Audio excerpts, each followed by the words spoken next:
And 120 to 180 ये क्या था mg% कितना था, ये हमारा पोस्ट पेरेंडियल था। तो 180 से 120 और 120 से 180 और उसके बाद अब क्या कर दिया गया, क्या कहते हैं 80 से 100 और 100 से 140।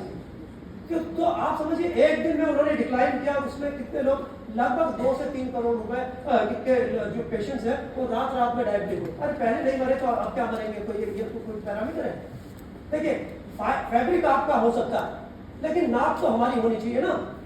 एलोपैथिक में फैब्रिक आपका हो सकता है, प्रोटोकॉल आपका हो सकता है, लेकिन नाप तो हमारी होनी चाहिए।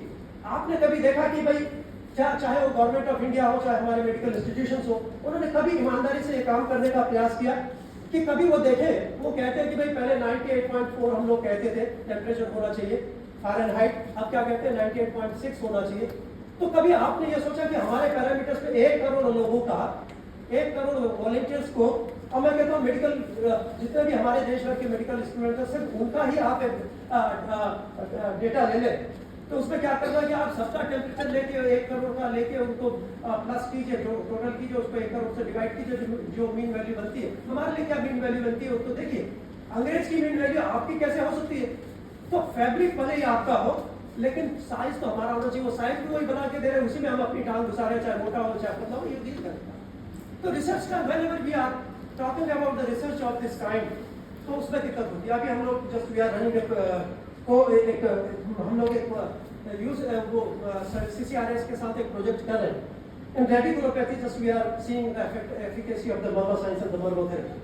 तो हम लोगों ने एक प्रोजेक्ट बनाया, प्रोजेक्ट दिया और हम लोगों ने उनसे बात की कि उन्होंने कहा कि 1.5 महीने के बाद आपको पहले MRI कराना, ब्लड टेस्ट कराने, फिर 1.5 महीने के बाद MRI कराना। In most of the cases what is happening, हम लोगों ने उनसे भी कहा कि भाई आप काहे इस पे MRI के पैसे बर्बाद कर रहे हो, इसको किसी दूसरी चीज में इस्तेमाल कर सकते हो। जब भी हमारा मरीज आता है तो 1.5 महीने तक ठीक नहीं होता, वो तो 1 दिन में, 2 दिन में, 3 दिन में रेटिकुलोपैथी ठीक होती है, ज्यादा से ज्यादा हफ्ते 10 दिन में हो जाती है। पहली बार तो वो MRI इसलिए करा लेता है कि भाई वो 7-8 रुपए 1000 रुपए का खर्च प्रोजेक्ट से हम लोग दे देते, लेकिन दूसरा MRI कराने के लिए ही इज नॉट रेडी। तो ठीक हो जाता है, कहता मैं ठीक हूँ, मैं क्यों MRI कराता हूँ, तो नहीं करा। तो in most of the cases में whenever we are setting, we are doing the research in the field of Ayurveda, just we have to make our own protocol। तो जब भी आप इस तरह की बातें आप लोग समझते हैं तो निश्चित रूप से आप लोगों को जानना चाहिए कि आयुर्वेद के परिप्रेक्ष्य में हम लोग अपने सिद्धांतों के आधार पर कैसे शोध कर सकते हैं। ये बहुत महत्वपूर्ण है। एक और उदाहरण बच्चों के लिए मैं देना चाहूँगा कि जब भी हम एलोपैथिक की चकाचौंध को देखते हैं तो सोचते हैं कि इनके पास सब कुछ है, हमारे पास कुछ नहीं। मैं मलेरिया का एक प्रोग्राम पिछली बार भी शायद मैंने आप लोगों को बताया होगा कि just we have we were running a program, National Malaria Eradication Program. It was basically sponsored by the, I think, by the international agencies initially.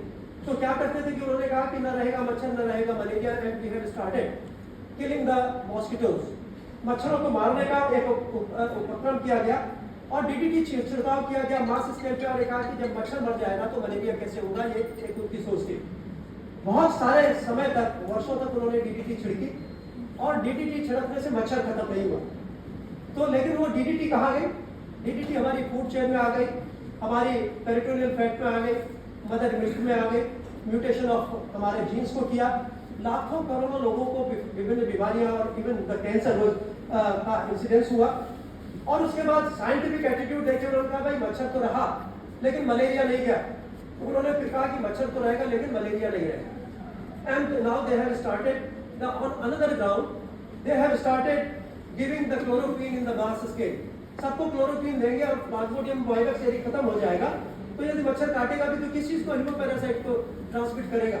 उस सोच के साथ वो लोग आगे बढ़े और आगे बढ़ने के बाद क्या किया, मच्छरों को हम लोग जब छोटे थे तो क्लोरोक्वीन की गोली बांटने के लिए बहन जी आती थी और वो हर स्कूल में क्लोरोक्वीन की गोली बांटी जाती थी। तो उस दिन हम लोग नहीं जाते, जिससे हमें पता चला कि आज कभी गोली खा ली तो नहीं जाते। लेकिन हमारे मास्टर जी क्या होते, मास्टर जी वो पुड़िया बना के रखते थे, उस पर रोल नंबर या नाम लिखते थे कि कौन सा बच्चा नहीं। अगले दिन थप्पड़ भी खाते थे, गोली भी खाते थे, ठीक समझने कि कल क्यों नहीं आया। तो उस समय भी मास स्केल पे खिलाई गई और उसके बाद क्या हुआ, मच्छर भी रहा लेकिन मलेरिया भी रहा।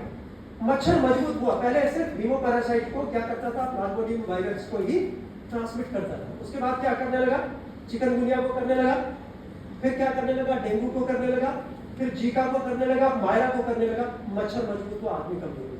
ठीक है, आज हम क्या कहते हैं 10 बजे 10 बजे वो क्या है अपने घरों के जो आपके ये है यूटेंसिल्स है उनमें पानी इकट्ठा है उनको हटा दीजिए, उसमें कहीं पे ये कीजिए, फिर पूरी आस्तीन की कमीज पहनिए, मच्छरदानी लगाइए, उसका धुआं लगाइए, इसका क्रीम लगाइए। ठीक है, ये हम 80-100 साल पहले भी करते थे। हम नीम की पत्तियां जलाते थे, हम बहुत सारी चीजों तेल लगाते थे, नीम का तेल लगाते थे, नीम की पत्ती खाते थे और मलेरिया से मुक्त रहते थे। अरबों खरबों रुपए खर्च करके उस रिसर्च का कोई फायदा नहीं, फायदा कोई फायदा।